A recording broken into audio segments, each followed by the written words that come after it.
Hello, successful people. Welcome back to the On Fire Success channel. I'm DK. And I'm Mo. Thank you so much to our subscribers. And if you're new to our channel, welcome. In today's video, DK is going to explain the luggage process when you get off a Royal Caribbean ship in Fort Lauderdale. I'm going to talk about the difference between getting luggage assistance or not, and what happens when you use the Royal Caribbean Airport Transfer Service. Let's get sailing.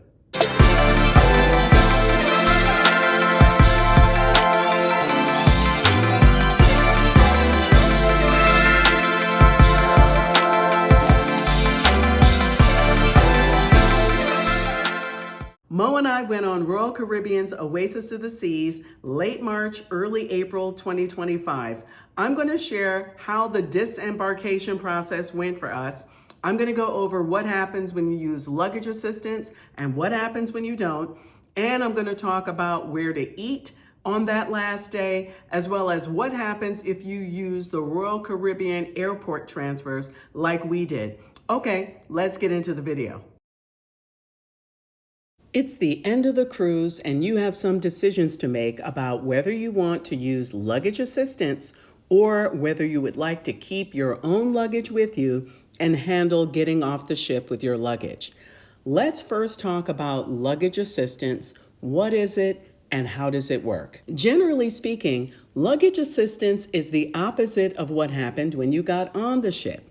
When you get on the ship, usually you hand over your large luggage, and then the cruise line is responsible for bringing that luggage to your room. Many passengers choose to keep a small carry-on bag with them, or you can give all of your luggage to the luggage assistance. Getting off the ship, it works in reverse. You leave your luggage outside the door of your room the night before the last day. Your luggage is collected, and then you can pick your luggage up as you exit the cruise terminal.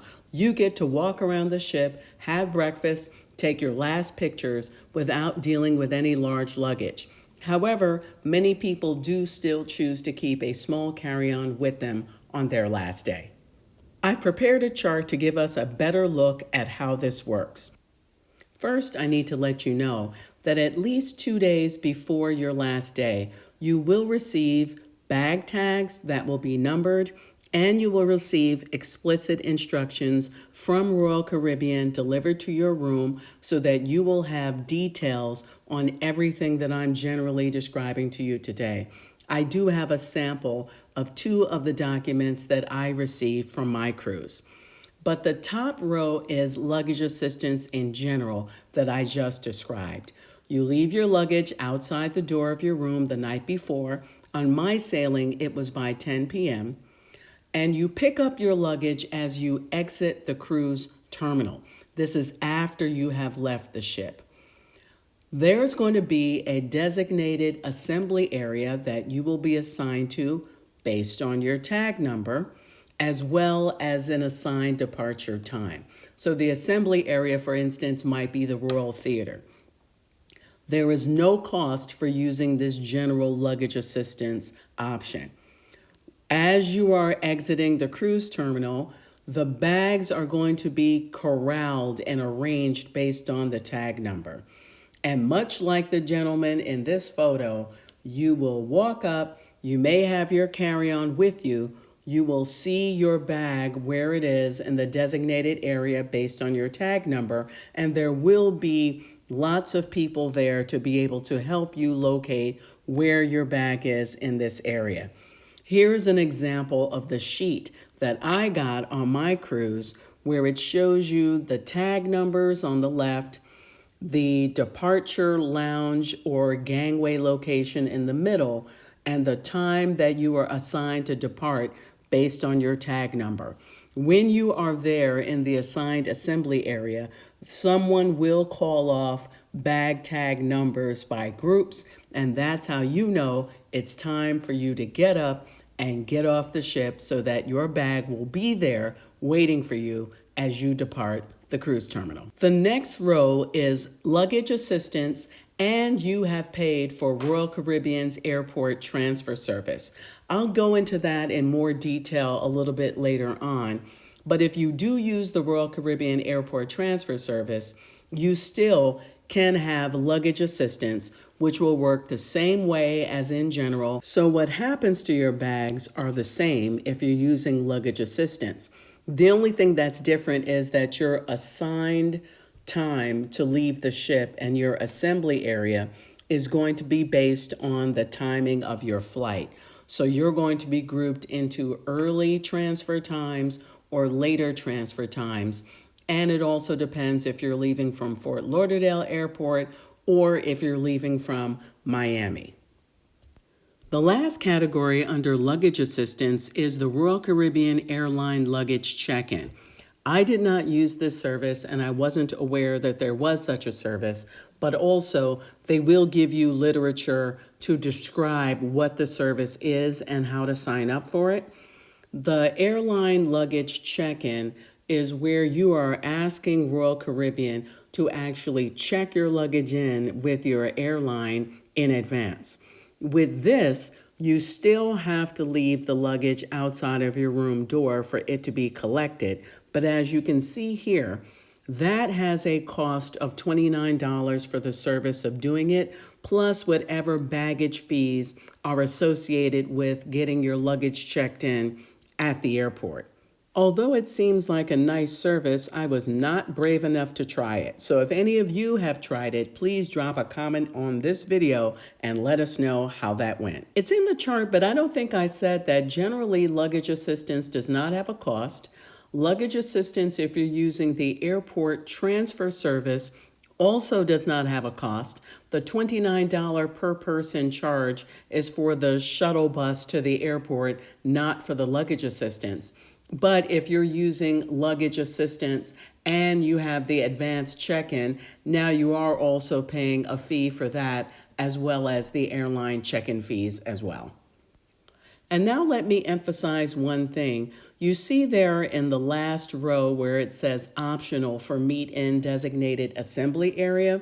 That's because if you're using the advanced luggage check-in service with your airline, you are not going to be collecting any luggage as you leave the cruise terminal. So really, you're not going to be waiting in an assembly area for anybody to call your bag tag number. So what time you leave the ship is up to you.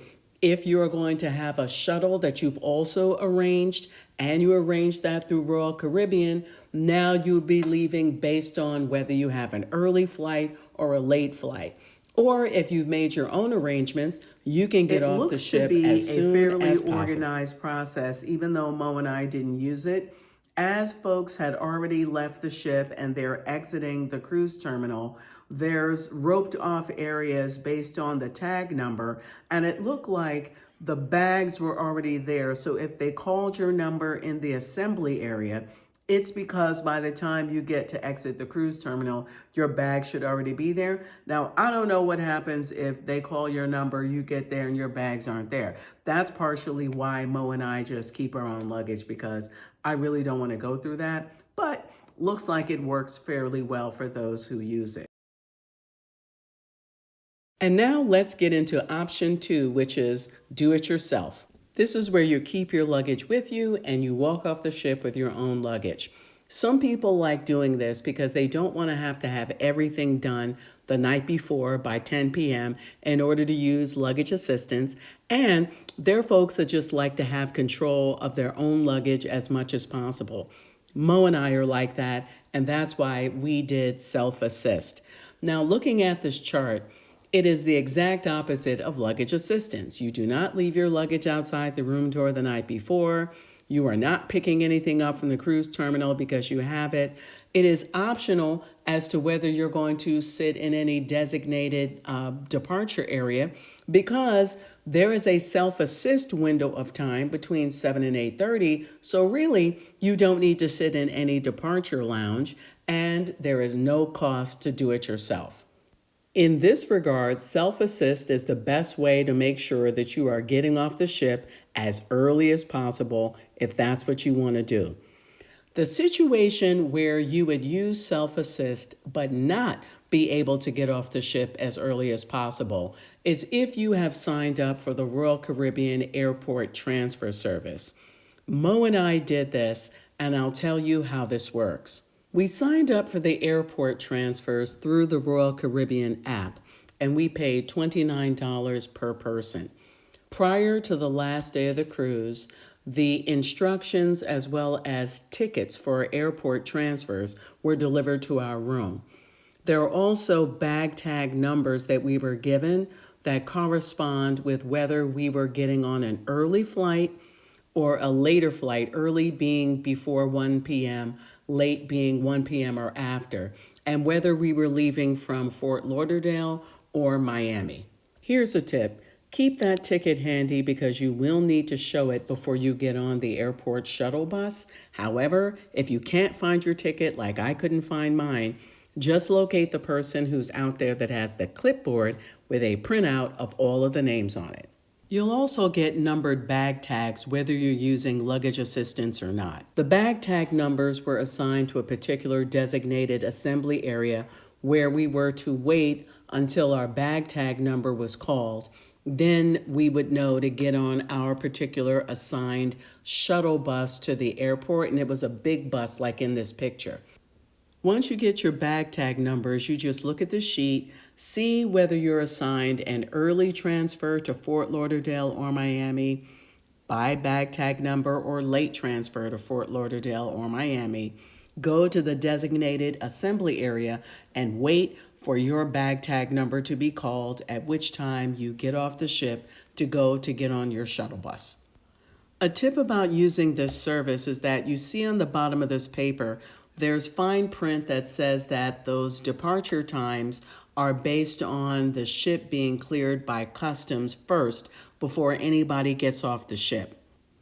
That means those departure times you see on the right could be later, which is why it is not recommended for you to have a flight leaving prior to 1 o'clock in the afternoon if you are going to be using this Royal Caribbean transfer service. I have one more tip to share about this transfer service. Mo and I went to eat at the Windjammer Buffet prior to going to our designated departure area, which I think was the Royal Theater. And when we got to the Royal Theater, they actually did have some continental breakfast items. It looked like they had coffee, some breakfast burritos, some Danishes and whatnot. And so we really thought that if we had to do that over, we would not go through the hassle of doing the Windjammer on the last day, and we could have just gone to the departure lounge, had a little light breakfast there, and it would have been fine. Which brings us to our last topic. Where do you eat on disembarkation day? The good news here is that part of the information you're going to get prior to the last day is going to include a section where it tells you, and here it is, exactly what's open. So where you go get something to eat depends on what you're trying to do. Are you trying to have a sit-down full breakfast in the main dining room? Are you trying to go to the Windjammer Buffet? Or are you going to grab something quick from the Park Cafe or the Cafe Promenade? Here's a few tips about where to eat on disembarkation day. Tip number one is try to avoid the Windjammer Buffet if you can on your last day. Mo and I left our luggage in our room, and I'll tell you about that in a second. So we didn't have luggage with us when we went to the Windjammer. It was very difficult to find a place to sit. The lines were long, the elevator banks were crowded. Getting off at the 16th floor where the Windjammer is wasn't an issue, but when it was time to leave, all the elevator banks were crowded. People had luggage and strollers, and it was just a nightmare. Now, because we didn't have our luggage with us, we just walked down the stairs to the 10th floor where our room was. And then that way we just walked to our room where our luggage was waiting. So tip number one, avoid the Windjammer if you can. Tip number two, avoid having luggage with you if you can. So we picked self-assist, but we definitely weren't going to schlep our luggage around to try to eat. Although many people who use luggage assistance still had a carry-on bag. So it wasn't like by using luggage assistance, folks had zero luggage with them. So just know you're going to be navigating people with luggage, and you might be one of those people, whether you use luggage assistance or not. Another tip is that the Cafe Promenade is on the 5th floor midship. The gangway where we were getting off was also on the 5th floor.